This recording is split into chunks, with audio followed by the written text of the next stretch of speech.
রাজ্য এবং দেশ জুড়ে চলছে মনরেগা বাঁচাও সংগ্রাম। এমজিএন রেগা আইন পুনর্বহালের দাবিতে গণ অনশন অনুষ্ঠিত হয় উত্তর ত্রিপুরা জেলা কংগ্রেস ভবনের সামনে। উপস্থিত ছিলেন প্রদেশ কংগ্রেস কমিটির সম্পাদক চয়ন ভট্টাচার্য, উপস্থিত ছিলেন ইন্দ্রজিৎ পাল, জেলা কংগ্রেস সভাপতি দিগ্বিজয় চক্রবর্তী, উপস্থিত ছিলেন ত্রিপুরা প্রদেশ কংগ্রেসের সদস্য কেবল নন্দী, প্রদেশ যুব কংগ্রেসের সহসভাপতি নিরুপম দে, মহিলা কংগ্রেসের সভানেত্রী মানসী মালাকার সহ অন্যান্য নেতৃত্বগণ। সাংবাদিকদের সামনে জেলা কংগ্রেস সভাপতি দিগ্বিজয় চক্রবর্তী কি বললেন শুনে নেওয়া যাক। জেলা কংগ্রেসের উদ্যোগে এখানে একটি গণ অবস্থান, কী কারণে সেই গণ অবস্থান?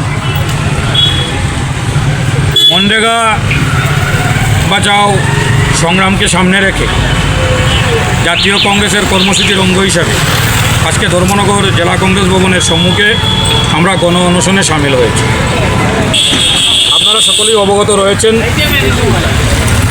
বিশ্বের বিখ্যাত অর্থনীতিবিদ প্রয়াত ডক্টর মনমোহন সিং প্রধানমন্ত্রী থাকাকালীন ভারতবর্ষের গ্রামীণ উন্নয়নের স্বার্থে গ্রামের শ্রমিকদের জন্য কাজের অধিকার আইন এমজিএনরেগার মাধ্যমে চালু করেছিলেন, যে আইনে শ্রমিকদের 100 দিনের কাজের গ্যারেন্টি ছিল। কিন্তু অতি সম্প্রতি ভারতবর্ষের স্বৈরাচারী বিজেপি সরকারের নেতৃত্বাধীন এনডিএ সরকার ভারতবর্ষের সংসদে সেই মনরেগাকে বাতিল করে বিবি গ্রামজি নামে একটি বিল পাস করেছে, যে বিলে আর শ্রমিকদের কাজের কোনো অধিকার নেই। শ্রমিকরা যদি কাজ চায় সরকার কাজ দিতে বাধ্য নয়, সরকার যখন চাইবে তখন শ্রমিকদের কাজ করতে হবে। বিশেষ করে ফসল কাটার মরশুমে সরকার শ্রমিকরা কোনো কাজ পাবে না। মনরেগা বাতিল করে ভারতবর্ষের স্বৈরাচারী বিজেপি সরকার কর্পোরেটদের মাধ্যমে, ঠিকাদারদের মাধ্যমে এই বিবি গ্রামজি আইন বলবৎ করার চেষ্টা করছে। তারই প্রতিবাদে সমস্ত দেশব্যাপী গত 8 জানুয়ারি থেকে আগামী 25 ফেব্রুয়ারি পর্যন্ত জাতীয় কংগ্রেস আন্দোলনে সামিল হয়েছে। সেই আন্দোলনেরই একটি অংশ আজকে ভারতবর্ষের প্রত্যেকটি জেলা সদরে গণ অনশন এবং প্রতীকী প্রতিবাদ চলছে। 100 দিনের বদলা আমরা জানতে পারলাম, যেটা দেখতে পেলাম 125 দিন বা 20 দিন করা হয়েছে। কি বলবেন, রেগার দিন বাড়ানো হয়েছে? আমরা যদি লক্ষ্য করি তাহলে আমরা 2018 সালে বিজেপি ক্ষমতায় আসার আগে প্রতিশ্রুতি দিয়েছিল 200 দিনের কাজের অধিকার দিবে মনরেগার মাধ্যমে, কিন্তু এখন লক্ষ্য করা যাচ্ছে যে মনরেগা বাতিল করা হয়েছে। মনরেগা 100 দিনের কাজের গ্যারেন্টি ছিল। ওনাদের বিভিন্ন নেতারা বলছেন 125 দিনের কাজ, যেখানে কাজের কোনো অধিকারই নেই সেখানে 125 দিন, 30 দিন, 200 দিন, 300 দিন বলে তো কোনো লাভ নেই।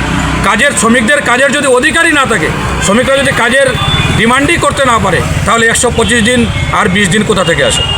আপনারা একটা দাবি রাখছেন যে 400 টাকা মজুরি দিতে হবে। আজকের যে অর্থনৈতিক পরিস্থিতি বা একটা মানুষ চলতে গেলে, তার পরিবারকে পরিচালনা করতে গেলে যে টাকার দরকার, সেই অনুযায়ী জাতীয় কংগ্রেসের নেতৃত্ব ভারতবর্ষের শ্রমিকদের সর্বনিম্ন 400 টাকা মজুরি দাবি করছে। আমরা যদি লক্ষ্য করি তাহলে আমরা দেখতে পাবো ওনারা বলেছিলেন 2018 নির্বাচনের আগে রেগার মজুরি 340 টাকা করবেন, কিন্তু আজকে যদি এই আইনকে লক্ষ্য করা যায়, বিবি গ্রামজি আইনকে যদি লক্ষ্য করা যায়, তাহলে ওই আইনে শ্রমিকদের মজুরি বাড়ার কোনো প্রতিবন এই আইনে ওনারা রাখেননি। আমরা যদি লক্ষ্য করি তাহলে আমরা দেখতে পাবো এমজিএনরেগায় প্রতি বছর মজুরি বৃদ্ধি করার প্রতিবান ছিল, কিন্তু এই আইনে তা নেই। তাই আমরা দাবি করছি যে সর্বনিম্ন মজুরি 400 টাকা করতে হবে। ঠিক আছে। আপনাদের যে মনরেগা অভিযান সারা দেশব্যাপী চলছে? হ্যাঁ, আমাদের মনরেগা অভিযান গত 8 ফেব্রুয়ারি থেকে সারা দেশব্যাপী চলছে। 25 তারিখ অবধি চলবে।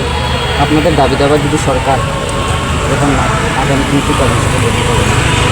গত 8 জানুয়ারি থেকে 25 ফেব্রুয়ারি পর্যন্ত ভারতবর্ষের প্রত্যেকটি জেলা সদর, গ্রাম, মহকুমা, বিধানসভা অভিযান এবং জোন ওয়াইজ আমাদের প্রোগ্রাম জারি থাকবে।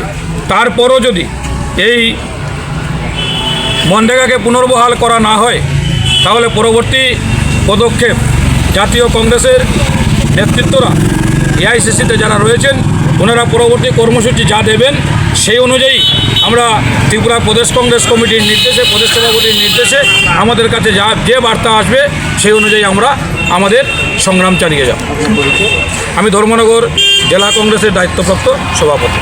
নামটা শুভ নামটা দিগ্বিজয় চক্রবর্তী।